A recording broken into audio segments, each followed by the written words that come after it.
How are you? Hi. What's good? How you doing? I'm good. How are you? I'm awesome. Thank you for having me. You are so welcome. Thank you for taking the time out of your day to talk to me. I know you're busy, Well, of recording, making course, music. So it's all thank good. you. It's all good. I'm gonna go ahead and get started. I'm so excited to talk to you about your new single called Friend Zone, which Yep. I love it, by the way. So congratulations on that. I think it's Thank an you. amazing, amazing song. Thank you. You're welcome. Go ahead and tell me about the concept behind Friend Zone. I just felt like I follow my fans first and foremost. So I was writing it on Instagram, left a little snippet some months ago when they went crazy about it, and then Mm-hmm. I got in the lab and I recorded it. They've been kind of like my gatekeepers these last 4 years of my life, just following the Sammie lovers lead. So Mm-hmm. I felt I felt it was a very relatable record. Everybody in some capacity, some shape, form, or fashion, we've been friend zone. Sometimes in most cases it's probably not mutual. So now there's like this friction it causes with the initial friendship. When Mm-hmm. someone steps out of the friend zone.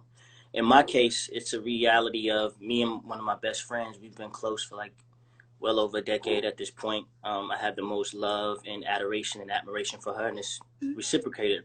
And a lot of people on the outside looking in thinks like we should be this thing. Mm-hmm. But I think we both have like come to peace and grips with, if we did take it romantically and it didn't work, we would never have the pure foundation that we have. So I just wanted to write a song that everybody could relate to. If you've been following me, I'm very transparent in my music, very honest, and fixated on writing music that everyone could relate to.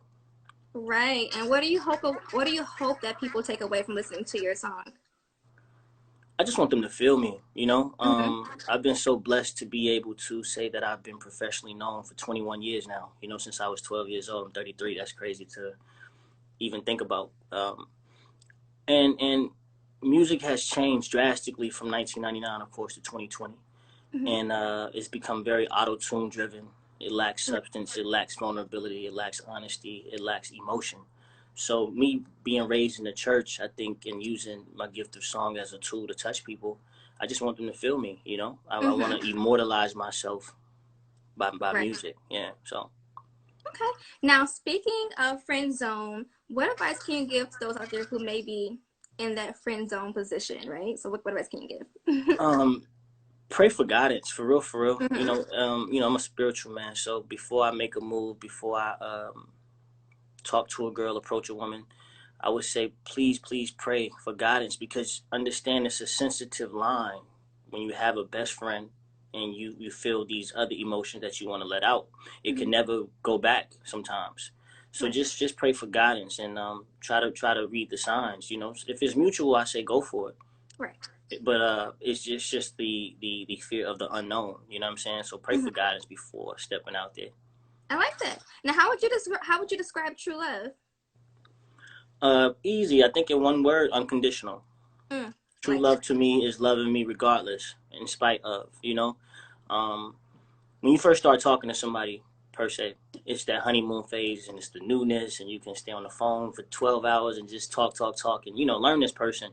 Mm-hmm. I love that moment, but I always like am very mindful of I'm a flawed man. You know what I'm saying? So don't be so wild about how mature I may be or how spiritual I am or my ability to articulate it. And Mm-hmm. I grind. I'm self-made. No one gave me anything. I've lost Right. it all. I've gotten it all back. So a woman can really become like smitten by that, right? And that's Mm-hmm. awesome. But also understand that I'm flawed, and I like to bring my flaws to the forefront, and I like Mm-hmm. to kind of ahead of time let it be known that we won't always be in this space. Some days I'm gonna get on your Mm-hmm. nerves. Some days I'm gonna fight. Some days somebody might bring something to you. It might have some truth to it. It might not, and we need to be able to address it and not allow anyone to infiltrate. So I think the definition of true love is unconditional love. I like that. Mm-hmm. Now, I want to also talk about your upcoming album. It's so Yeah, exciting. such is life. Such is life. Yeah, It'll be out June 5th. June 5th. that's so exciting. Tell us about that. And also tell us what was it, has it been, how has it been, sorry, just recording that and kind of getting that together. Yeah, it was beautiful to work on because I had 3 months where I just shut off the world and Mm-hmm. focused primarily on the Such Is Life project. Because before the COVID-19 happened, I was prepping for the Millennium Tour 2020, and we went Mm-hmm. out for like 6 dates. So I wanted to complete the album before I left for tour because I wanted to dedicate the remainder of this year to the Millennium Tour, and then I also was slated for a solo tour in the fall. So it was a very healing project for me. You know, I'm the happiest I've ever been in my life. I'm as whole as a single man as I've ever been, mind, body, spirit, financially. And I just really, really wanted to create something that can help people heal. And I'm glad. I hate that we're in such a sensitive time, but I'm Yeah. happy that I have an album coming out in such a sensitive time. We have Right. nothing but time to, you know, tune in to interviews and watch visuals or listen to music, which is therapy for most human beings. So I'm so happy about this project. Um, I created it for everybody who said they miss 90s R&B. And if it doesn't feel like 90s R&B, they don't want it. That's what this Right. project is. There's not a lot of maybe one or two commercial records, I would say, and even those are substance filled and sensual. With this project, I'm singing my ass off. It's storytelling, it's love, it's pain, it's sex, it's makeup, and those are the roller coasters or the emotional roller coasters that we experience in relationships. And such as Okay. life means, you know, Yeah. roll with the punches, take the good with the bad. Don't don't let a bad relationship dictate your future and now take away the hope of having everlasting love. Good Right. things happen to bad people, Mm-hmm. but it's how we react to those things, you know, and you get Mm-hmm. what you allow. So such is life. I live by that mantra. It's actually going to be my next tattoo. Oh, really? How many tattoos do you have? Curious. Man, I'm inked up. If I had to guess, definitely in my 30s, maybe 31, 32 tattoos. 31 tattoos? Yeah, roughly, and that's Oh, minimal. wow. Yeah, it's like from my hand, and then it comes all the way across. Now we're tied together. Then I have two behind my one behind my left ear, one behind my right ear. I still got some Do more to you go. have a favorite? They all hold like an emotional value to me. You know, my last one, I just got Kobe. You know, I was a Kobe Bryant fan. I still am. So Mm-hmm. 24/8 behind my ear. What that really just means for me, you know, you get 24 hours in a day, 7 days a week. But the way he lived his life, he went over and beyond that. His work ethic, Mm-hmm. his mental capacity, the way that he showed his love. He was so private in his basketball career. He didn't party. He don't drink. He wasn't out. You never really saw Kobe, but he was very, very, very out there with being a husband and a father. So Mm-hmm. that was somebody I really looked up to. That was my basketball guy. That was my Michael Jordan. So that's my latest one. But they all in itself, like, you know, has its own value and meaning. Okay. Now, I also want to ask you as well. So, describe what is a studio session like with you? I need wine, some candles, and I do like female company because that's who I sing to first. And I Okay. like to be able to just from the body language, like I might be in the lab or in the booth, and I want to see how she move when I hit a certain note. I want to see if it's a sexy record, does she feel sexy? If it's a record that makes you reflect on a bad relationship, is she showing some of that hurt that's still within her? So that's how I can gauge, you know, from an emotional standpoint, from a body language standpoint. But definitely some wine, some candles, and really just me and my engineer. I don't roll deep in a club. I say club. I don't roll deep as though I'm going to a club. I like it to be intimate. Mm-hmm. I don't like a lot of opinions. I kind of just want to get lost in my own creative spectrum and have my way. Okay. Now, have you ever like experienced like writer's block, and if so, how did you overcome Yeah. that? What tips can you give for those to Stop. overcome it? Stop. Stop. Yeah, people. Most creatives when they run into that, they try to figure out a way to like fight through it. Yeah. But I try to encourage people to understand it like this: like music is a feeling. It's not a thought. Mm-hmm. You know, I don't want to sit here and think so hard about what to write and what's the melody. Like if it's not coming naturally, it's just not my day. You know, if it Right. takes me more than I would say 30 minutes, 35 tops to write a song, it's just not that time. And then I Right. might can revisit that same record 2 weeks from now, and now it's speaking to me fluent. And then Mm-hmm. another thing too, if you're experiencing a roadblock in your writing, go live some more. Mm-hmm. That's why it takes me a while to create because I have to go through things. I have to love, I have to like, I have to crush, I have to feel, I have to hurt. And Mm-hmm. then I have this internal journal, you know what I'm saying, to now let out. So go live life.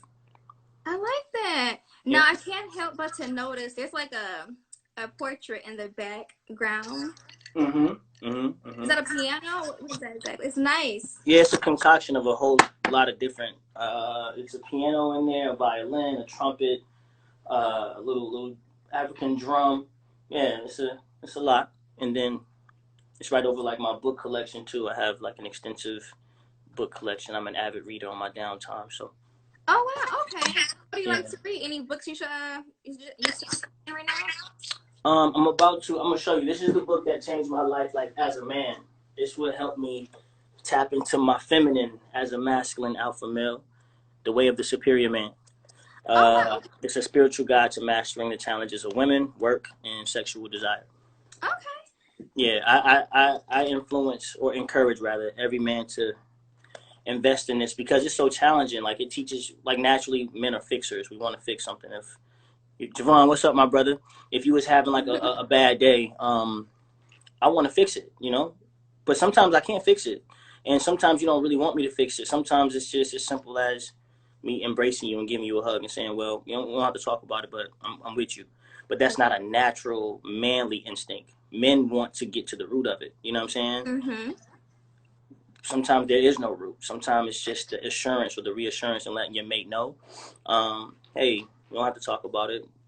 Here's a forehead kiss and a hug, and I'm gonna hold you, and I'm here. And that little gesture might change your whole day. So it just teaches you how to still be a man, but tap into your feminine, and I'm all for that.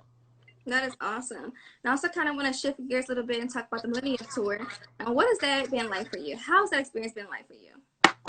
Man, I know it's on pause right now, but yeah, but it was, I don't know what the future holds, but for the 6 shows that I did get under my belt, thank you, Jesus, you know what I'm saying? And thank you to my fans. To be left off the first one and then have to be so vocal about it, like it was like the question of that time, like, why are you not on it? Why are you not on it? And I was the first child star of my generation. It was a tough pill to swallow. Like if they never called it the Millennium Tour, I really wouldn't have felt no kind of way. But because you called it that, excuse me, and I came out 1999, 2000 and opened the doors for executives to go find B2Ks and Marios and Chris Browns, and it was the success that me and Dallas Austin had first that made that happen.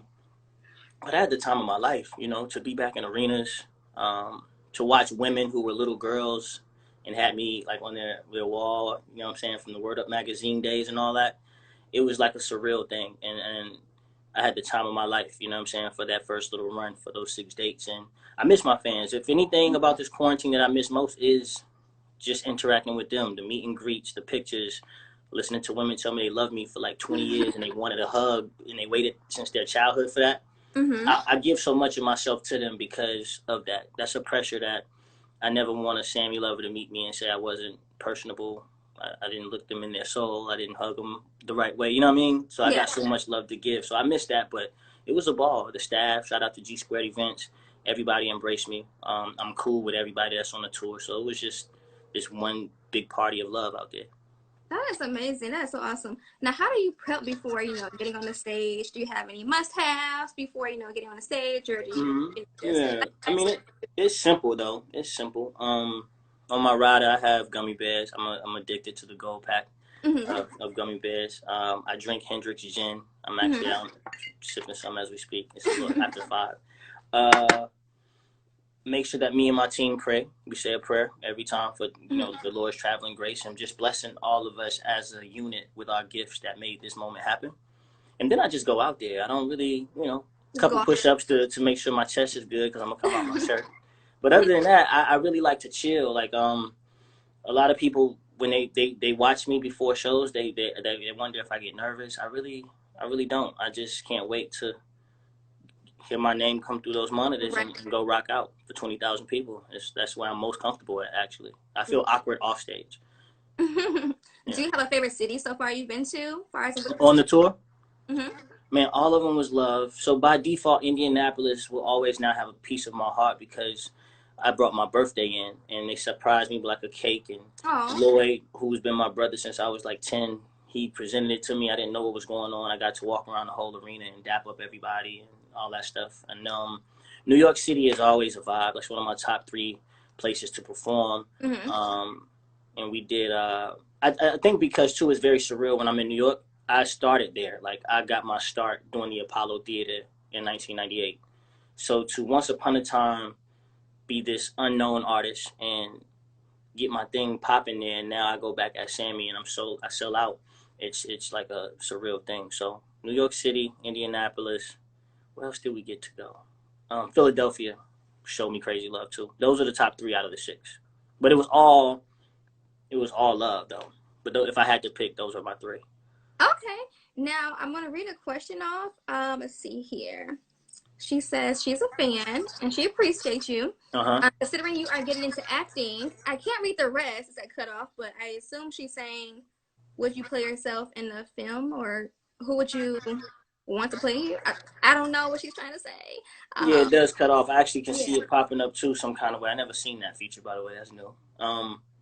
If she's asking would I play myself in like a documentary or a biopic, or so to speak, sure. I think my story is very unique. I've had a lot of success, right? And I've done it Mm-hmm. 90% of the time independent. Right. But it's been like the most ugliest slash beautiful story in the world. Like I'm the Mm-hmm. artist that has had a few different managers, 2, 3 label changes before I signed myself to myself and was like, forget it, I'm gonna do it my way. Um, I've had everything, and I had it taken away from somebody that I considered a brother, and it took 7 years to get back here. And even still, like, I'm still underrated, as they say. I'm still not where I want to be. It's a lot more things that I need to accomplish as a musician and singer and songwriter. So Mm-hmm. the story is still developing, but I definitely look forward to that, piecing the whole story together. Right, right. Now, speaking of being independent, why do you think it's so important for artists to be independent? Some people are not, but I think it's actually very important. Why do you think it is? Uh, Creative control. It's nothing worse to me, right? To have these ideas, but then you have like a label telling you, no, F that idea. I want you to look like this, walk like this, talk like this, sing this song. And then when it doesn't work, they don't take accountability. They shelve you or they drop you, and now you're $2 million in debt. That's the part they don't tell you. They should put something in the contract where if you do it our way and it doesn't work, then we'll let you do it your way. But that's not how it comes. So that's a little deflating. Um, and then just big on ownership, man. You got to understand this music business is like you. If you don't have no equity, you're screwed out here. You feel me? Like Mm-hmm. I never did a pub deal, and I remember like being in every building in LA trying to get a pub deal because I needed the money. Mm-hmm. I kept running into a brick wall though, so that was God protecting me from giving 50% of my publishing to a company that's not even going to work to get me placements, and now I'm in debt and I owe them. So I'm big on putting yourself in the red, betting on yourself, controlling your own fate, and then when you do hit though, the 100% return is yours. Right. So I remember spending $100,000, and I didn't have 100,000 in the bank until I finally saw a return. My return just happened 4 years ago, but for 4 years straight, I grossed 6 figures a year as an independent artist. The return, it took a minute. You know what I'm saying? How long are you willing to fight for your dream? How Mm-hmm. long? How much do you believe in yourself? How strong is your faith? Like that's when you really test it. So I'm built for it. So nothing can break me. I've already experienced the worst there is to go through. So I encourage people to do it for the love, and the money will come. Right. Yes. And also, I have a question here. Would you ever mentor upcoming artists? Because you have so much knowledge to give, like just hearing you speak, and I've been following you. I love how, you know, educated you are. You know what you're talking about, and I feel Mm-hmm. like people have so much to gain from, hearing you speak, just from like everything you're doing. Thank Would you you. ever mentor people? You're welcome. Oh, for sure, for sure. Like my retirement plan from the musical standpoint is to like sign acts to Star Camp Music and Mm-hmm. navigate them, not just creatively, but from even if I'm a manager, you know what I'm saying? I can show them the way to do it because I've done it the wrong way before, or I've trusted somebody to handle it for me, so I can really guide them and they won't have to go through so many bumps and bruises that unfortunately, yet fortunately, I had to endure. Um, and I finally, like, again, the music is on autopilot now. I have a beautiful partnership with Gazi and Nima and Tina Davis and the whole Empire family out there. So I definitely want to say, I think that was the point of my story. For Yeah. me to go through it, and that's why I'm so transparent. People are like, "Why you don't have no fear of sharing so much of yourself?" I don't want to die with secrets. And if I could touch somebody and save them from going through the same roadblocks and barricades that I went through, why not? Even if I don't benefit from it. So, I'm finally in that place where I'm scouting for talent. And then my retirement, I'll still write and I'll still do some things behind the scene with music because I just love it.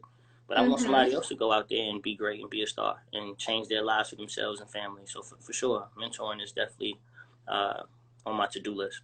That is awesome. Now, I also noticed, like, you're so engaged with your audience, with your followers on Yeah. Instagram, social media. Why is that so important to you? Because not a lot of artists, are, active and, comment back to certain things, why is it important to you to do Yeah, that? a Many lot of artists.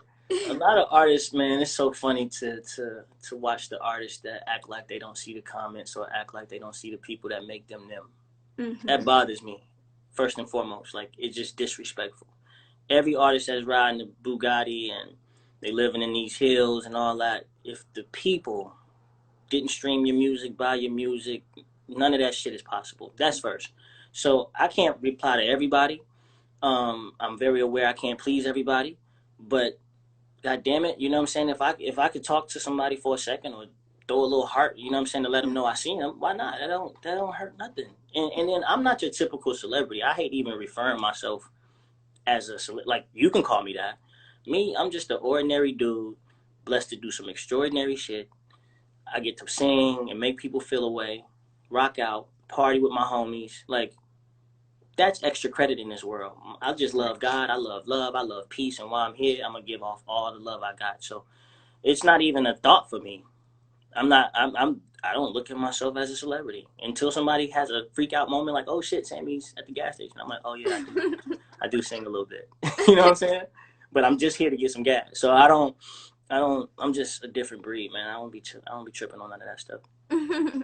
I think I can speak for everyone on this live when I say that we love how transparent you are, how open you are.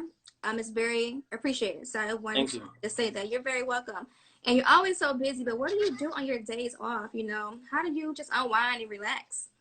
I mean, I got the Extraction on pause. I was watching this the new movie joint on Netflix. I play a little Xbox, but I'm not gonna lie, y'all. Like, I was down for 7 long years, right? So once I went viral 4 years ago on Shade Room, I knew that was my way back. It wasn't just gonna be a moment, and I've turned that into a multitude of record deals and my candle line and my book coming out and 3 worldwide tours. I don't have time to chill. Like, I'm not where I want to be. I'm comfortable. I'm straight, but I'm chasing generational wealth. You know, my little brother just announced on Facebook he's about to be a father. I'm about to be an uncle. He's my little brother. So he's like my son. So I got a niece that I'm about to look over. You know what I'm saying? I got a goddaughter that, if God forbid something happened to her parents, I got to do. So my mind is like, how do I diversify my portfolio? How do I maximize all these gifts God has given me to make sure my parents and my siblings? I want a tribe. I want a wife. I don't have time to chill. I get enough sleep and I'm back at it. I'm back at it. We have a question here. So someone asked, what do you want to accomplish that you haven't yet? That I haven't yet. Oh, that's easy. Mhm. I want a Grammy. You know what I'm saying? I want not to just be Grammy nominated, but I want a Grammy. So I have an amazing speech that I want to say. It's going to be the shortest speech in history, and I need to win to say it. So that would be my biggest musical. It's like the Super Bowl for us musicians, is to win a Grammy. So that's one thing that I got my like heart and mindset on. Okay. Give me one second. I'm trying to, we have more questions, a lot of questions actually. I'm not going to Mm-hmm. answer them all. It looks like, let's see here. Okay, we asked this one. What sign do you love the most? I'm a Pisces. I think we're kind of awesome, but I never dated a Pisces. I've dated a Leo, I've dated a Gemini, and I've dated an Aries. I would say out of those three, shout out to the Leo. Okay. She was amazing. She was dope. Oh, give me one second here. We have, trying to pick a good one. Let's see here. Oh, it's a good one. Okay. So, what's your favorite song far as in your music, and also who is your favorite out right now? My favorite song of mine. Mm-hmm. Mm, um, it's actually Price of Fame. I would say it was on my Everlasting album, and not even because of the subject matter, but my parents and my siblings spoke on it about how it was raising me and growing up with me. And we had, because it's a song, we had to cut some of the audio, but I have the audio forever, that how my parents really feel about me. There's certain things that I didn't even know I needed to hear from them, because I'm Mm-hmm. close to my parents, I'm close to my siblings, but there's some things we just don't say for Right. whatever reason. And my father, it started off like I don't have a lot to say, and he went like 9 minutes, you know what I'm saying, of a whole lot of dialogue that, from father to son, pops to son, I needed to hear that. And I will always hold that audio and that record dear to my heart, to just hear how my parents and my siblings view me, you know, because that's what I do it for. Someone else is asking, can you can you sing "I Like It" or a snippet of your new music? That's so funny. I like the way you look at me. I like the time we spend, baby. I like what we have grown to be. I like it, girl. Don't you know I like it? That's they shit. And this will be my last question for the comments on here. Since we're in the singing mode right now, can we have 10 seconds of "Come With Me"? That would make someone's day on here. Oh yeah. I know you think it ain't my place to say how I feel, but I'm gonna say it anyway, 'cause I gotta keep it real. I know you're tired of trying to make it be something that's truly not. That's their Wow. shit too. And that's out now on digital format, so y'all can stop harassing Dallas Austin and myself for the same album. It's out. Go get it. Stream it. Love it. It's yours. Make sure you guys go get it. Now, Sammy, my last question to you, last but not least. So, for those who are watching right now, some are familiar with my podcast called Celebrating Hearing No. It's about basically embracing the no, turn into a yes, because you're not going. We can't just let that no, discourage us. We have to keep going, right? So, to you, I'm asking you, what advice can you give to people out there who are struggling with the word no, who are discouraged from that no, while they're trying to chase their dreams, who may want to, follow in your footsteps? Use me as the poster boy. I'm living proof that one no doesn't define your outcome. It was disheartening to be a child star, a teenage heartthrob, a person that sold millions of records, millions of streams, and I've heard a plethora of no's to me. And I didn't wait on an opportunity, I created it. God gave everyone a gift or a multitude of gifts. Tap into it and stop waiting on somebody to give you something and create it yourself. Had I not continued to give content and continued to share my music, I would have never went viral. That would have never led me to a deal. That would have never led me to all these things y'all see me doing. So don't allow anybody's lack of vision to detour you, and understand what vision is. Vision is oftentimes God-given. That's faith. Faith means to believe in something you can't see. Now, I can see it. I see myself. I knew I would be back in arenas. I knew I would be back popping. A lot of people said I wouldn't. And you proved the naysayers wrong by succeeding. You know what I'm saying? Don't fight fire with fire. Just be great, be positive, be a light. And I promise you, at some point, you keep running, you run into your season. Exactly. Very quickly, can you please tell us about your new song you're going to be releasing with next week, I think? Oh, yeah, man. I'm dropping another single. Yeah, May 5th, I want to say. It's a song called Picky. And it's featuring my brother, man, my Nigerian brother, Rotimi. Y'all know him as Dre from Power. It's a summertime vibe. You know what I mean? It has like an Afrobeat rhythm to it. It's a very feel good record. So May 5th, Picky will be out, and it's just about a woman who's like super picky and choosy with who she decides to deal with, and you're just grateful that she chose you. Out of all the men in the world, you chose me. So shout out to Rotimi. He was a phone call away. I've known him for quite some time before he even popped off into acting. He's an awesome artist. He just dropped an acoustic project, by the way, so make sure y'all get it. But yeah, May 5th, me and Rotimi, we got a banger coming out. We will definitely be staying tuned and be looking out for that. Again, I want to thank you so much. It's been such a pleasure talking to you. I've been a supporter of yours for a long time. I remember Thank you so much. Concerts when I was little. Full circle. Yeah, full circle. So this was amazing. Thank you so much. Much blessings and success to you. Thank you for loaning to me your platform. I appreciate everything you're doing and you represent.